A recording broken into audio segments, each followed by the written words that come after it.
A new House committee focused on China held its second hearing yesterday and highlighted human rights abuses taking place in that country. The panel heard from two women who experienced life in Chinese re-education camps for the Uyghurs. Human rights groups have accused Beijing of placing more than 1 million Uyghurs and other ethnic minorities in prison-like internment camps. China has denied any accusations of wrongdoing, claiming the country established vocational training centers to curb terrorism and religious radicalism.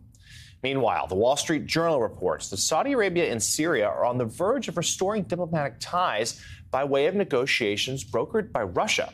Saudi Arabia and Syria's relationship broke down in 2012 following the Arab Spring uprising that occurred throughout the Middle East. Now, the Journal reports a deal may be reached by late April, and if it is, a vote on Syria's reintegration would be held during the Arab League summit the following month. Meanwhile, some breaking news happening overnight. A drone strike on a coalition base in Syria killed a United States contractor. 5 U.S. military service members and a second contractor were also injured. The drone strike just before 2 p.m. local time in northeast Syria. U.S. intelligence believes the drone was of Iranian origin. And in response, per the Pentagon, the U.S. launched airstrikes in eastern Syria on facilities used by groups affiliated with Iran's Islamic Revolutionary Guard. That's all according to Secretary of Defense Lloyd Austin. I'm certain we will have more updates on this developing story as the day goes on. Joining us now, Democratic Congressman Jake Auchincloss of Massachusetts. He's a member of the Committee on Transportation and Infrastructure, and as well as the Select Committee on Strategic Competition between the United States and China. So let's start right there, that hearing yesterday. And you heard about these human rights abuses, the sort of gutting testimony from these two women. Give us some of your takeaways and what can be done. It was the most painful testimony I've heard as a member of Congress. These two women survivors deserve incredible plaudits for their bravery in telling their story. And as one of 24 Jewish members in Congress, I know too well the history of genocide, and the treatment that they described has all the hallmarks of that crime against humanity: the forced sterilization, the concentration camps, the separation between parents and children, the euphemisms, the propaganda, and the downright murder. We need to do better in supporting institutions that bring to light these atrocities, including Radio Free Asia. We need to do better in garnering international condemnation. I think it's worth noting that at the Human Rights Council of the United Nations, they could not even vote to start debate on a draft discussion item about the Uyghur massacre. It demonstrates the Chinese Communist Party's incredible efforts to keep this under wraps. And the United States needs to bring it to light. Yeah, as we were just discussing earlier in the show, it's a topic where there's real bipartisan energy here about China. Let's switch to matters, a domestic matter.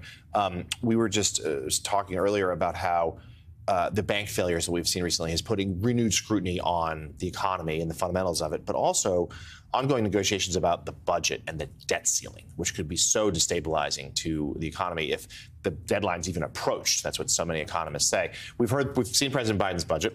The Republicans are at work on theirs. We haven't seen it yet. Just give us your sense of where things stand. How concerned are you that we could be barreling towards that cliff? I'm concerned, and think about what happened during the bank runs. Depositors, investors fled towards safety, as they tend to do. And one of those safe assets they fled towards was the United States Treasury, which is considered the riskless asset in our financial services system. Well, if the United States defaults on its debt, that is no longer a riskless asset, and the entire financial order is upended. That means the United States' stature on the world stage. That means the U.S. dollar is the world's reserve currency. And that means the retirement accounts of tens of millions of Americans. And Democrats have been quite clear. You cannot hold hostage the full faith and credit of the United States. We need to have a clean debt limit raise, and we are happy to then do the tough work of negotiating on the budget.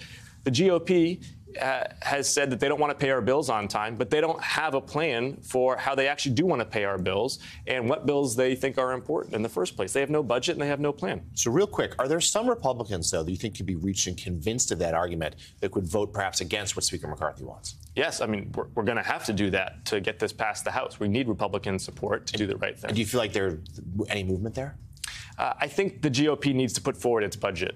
so that they have their own plans and priorities. Budgets are statements of priorities. The president has put forward his statement of priorities that talks about lowering drug prices, that talks about putting Medicare on a path to solvency, that talks about continuing to invest in our infrastructure. What are the Republican priorities? Yeah, this is going to be a dominant storyline here in D.C. in the weeks ahead. Democratic Congressman Jake Auchincloss of the greatest state in the union, Massachusetts. Go Bruins. Thank you for being here this morning.